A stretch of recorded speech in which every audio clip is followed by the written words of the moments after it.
My name's Brittany. Welcome to my channel. I'm here to give you an inside look at different tools and modalities to help you with your mental health, wellness, and beauty while igniting your sunshine and living a beautiful life.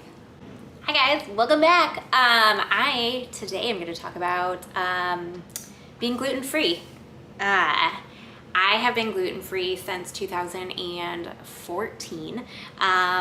Everyone asks, like, isn't it difficult? Isn't it hard? Honestly, it changed my life. So I'm grateful to know what was causing so much damage in my body. So like, I actually get really excited when I talk about food and how that giving up gluten gave me my life back. So like, I never get angry if I can't have a piece of cake or if someone brought cookies and I can't have it. Like, I don't care because I am so grateful that I just feel as good as I do now. So, backstory, my entire life I've had stomach problems. I would eat things and throw up. I would eat things and be nauseous. When I was 14, I stopped drinking pop altogether because I would get really sick from that. A lot of pizza made me sick, and we never really knew what was wrong. I just knew that a lot of times I didn't like to eat because I would feel bad afterwards. And so my parents were always like, well, you have to eat, so let's find you food. So I ate a lot of cucumbers growing up and tomatoes and salads and things that you kids don't really eat, but don't crave and ask for. I was that little kid that was like, yeah, I want green beans for dinner and that's it. So fast forward to in my early 20s, and 19, going to college parties, and I would drink beer, and then I would just violently get sick every single time. And it was like, I liked beer, I liked the taste of it. I wasn't trying to be like this girly girl that couldn't drink beer, but it was one of those things that I just got violently ill afterwards, and it was just not worth it. And then continued to have so many stomach problems, and I had depression and anxiety. And then when I was 20, I had all these tests ran because I was starting to feel so tired, lethargic. Didn't matter how much sleep that I got, I was starting to have all this pain out of nowhere. My hands, my ribs, my chest, my legs, everything. And I was going to college and working at a restaurant at the time. So I didn't have time. I didn't have time to feel like I was feeling. It got so bad that I was living at my parents' house, and I was walking upstairs and I was just crying because I was in so much pain. So my parents were finally like, you're going to the doctor, we're getting tests done. So we got tests done, and I had a colonoscopy to see about my stomach problems. Went to the doctor, they decided that I had fibromyalgia, and that my gut problems were just based on the fact that that's how my body reacts. And after the colonoscopy, they did say, you know, you could give up gluten and see if it would help with your problems, but I probably did it for a month and was like, this is way too hard. I was 20, 21. But I stopped drinking beer. But the fibromyalgia, they threw at me medication. I probably tried medication for the first year to do different things, but then I started reading all the different side effects to it, and I think it was like Lipitor or something that was being prescribed then. I can't even remember, it was so long ago. So I was taking it and I was like, I just don't want to do this. So I just began dealing with my fibromyalgia and realizing that I was just going to be in pain for the rest of my life and that I had to live with it. Being 21, and prior to that, 20, 21, 22, as I was finding all this out. And that's when fibromyalgia first started kind of to come out as an autoimmune disease. I still had people that were like, you're faking it. This isn't real. Get over yourself. No, my pain was real. My pain was definitely real, and I was mad at it and angry about it, and made my mental health so much worse because I was like, I'm just this pathetic person that can't even live life, and I'm 20. And so I just became really hard on myself. But I decided that I was just gonna keep going. And I mean, I was in full-time school and working 2 to 3 jobs at the same time. So I just decided that I was gonna understand the pain. And when I was not working or going to school then, and I had the time to just lay around, it was the time that I would just cry and be like, gosh, why is this happening to me? Fast forward till I was like 27, 28, 2014. And in the meantime, between getting diagnosed with fibromyalgia and giving up gluten, I really had struggled with mental health. My depression was so bad at times. My panic attacks, my panic attacks were really bad. My anxiety. I remember that I went out with my friends one night for a birthday, and I had to leave because I was having a panic attack. And I was 26 at the time. The next day, my friend looked at me and she's like, you gotta go to the doctor. You can't do this anymore. You can't do this to yourself. So on top of the fibromyalgia and the mental health, I went to the doctor and I got on medication. And then stayed on medication for 2 years for that. Didn't take any medication for my fibromyalgia anymore because I just felt like I was a lost cause. In 2012, my mother developed breast cancer. She had a double mastectomy on October 1st, the beginning of Breast Cancer Awareness Month, and everything really went well. She, however, afterwards, she had a lot of complications with lymphedema, where lymphatic fluid would swell up in her stomach. This was, she looks like she's 9 months pregnant. She still struggles with this today. She had toxins in her body that a naturopath recommended that she do a candida diet, which a candida diet is where you get rid of all sugar and grain from your diet for 2 to 4 weeks, and you completely detox your body. So what you have is meat and vegetables, but not all vegetables, and only berries. And you do this for 2 to 4 weeks. So my family at the time, and this was in 2014, my entire family, my husband, my mom and dad, my brother and sister-in-law, all decided that we're going to do this cleanse, and we're gonna do it with mom. And I did it. And there was no caffeine, no alcohol, and this was before I gave up alcohol. So if you listen to the other ones, yeah, this was before I gave up alcohol. So no caffeine, no alcohol, no sugar, no grain, no corn, no regular potatoes. You could have sweet potatoes. So there was all these restrictions, and I thought it was gonna be super hard. And honestly, the first 4 days were pretty hard because your body's detoxing so much. Well, after the 2 weeks was up, I felt so good. My fibromyalgia hadn't acted up. I was not puking from food. My skin was glowing. My body looked great. My body felt great. And I was like, I'm not doing this. I remembered when they said, when I was 19, 20 years old, you could try giving up gluten. It might not necessarily help, but you can try it. Well, this time after doing it for 2 weeks, I was like, I'm never going back. I'm never going back. I'm never eating gluten again.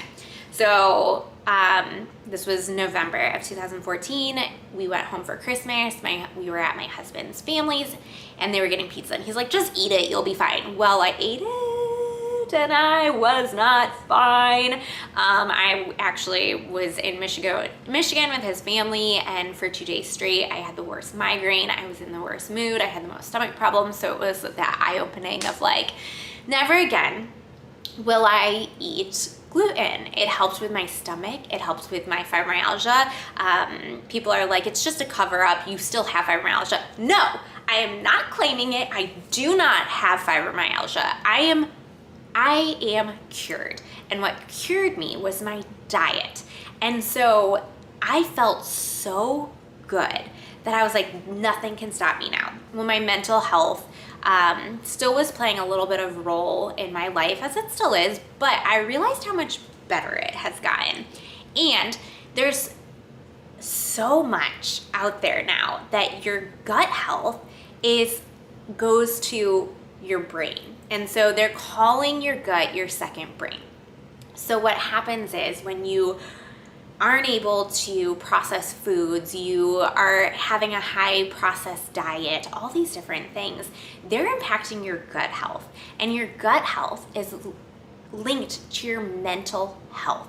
And once I really started to like this journey of being gluten-free, I was like, gosh, I feel better every single day. And it's just something that I had to give up.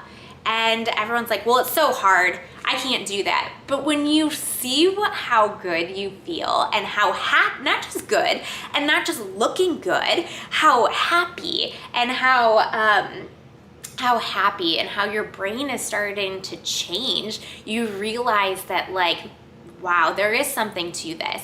And I'm not saying everyone needs to be gluten-free. However, if you do have an autoimmune disease, I do really encourage you to test out different things that might be impacting your autoimmune disease, whether it's dairy, gluten, processed food, sugar. All of those things could really be nightshades, even tomatoes, which I don't really eat tomatoes anymore either, because I realize that it gives me canker sores and all these different things. So once you get into the habit of feeling good, that food no longer matters. And I'm not saying that I don't indulge, because I do. I just indulge differently. I go and get my froyo and I put things on top of it. I go and get gluten-free snacks for myself and cake and cookies. Now, not all the time, because I realize that my body doesn't process sugar very well.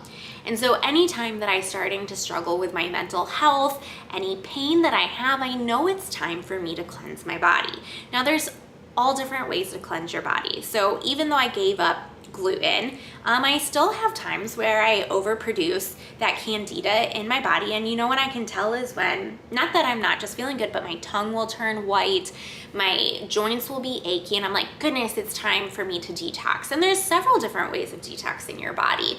For me, I do a cleanse. I do one that's called an isogenics cleanse. I do a juice cleanse with my local juice place called Prima Elements. They also have a foot detox bath that I like to do. So there's all different things out there, but there is a time that once you start noticing your body feeling a certain way, you can be like, oh, I've overdone it. I've overdone it with my sugar. I've overdone it with dairy. I've overdone it with processed foods. And once you listen, you're like, okay, I can do this. I'm determined to feel good. And I've been determined to feel good since I gave up gluten.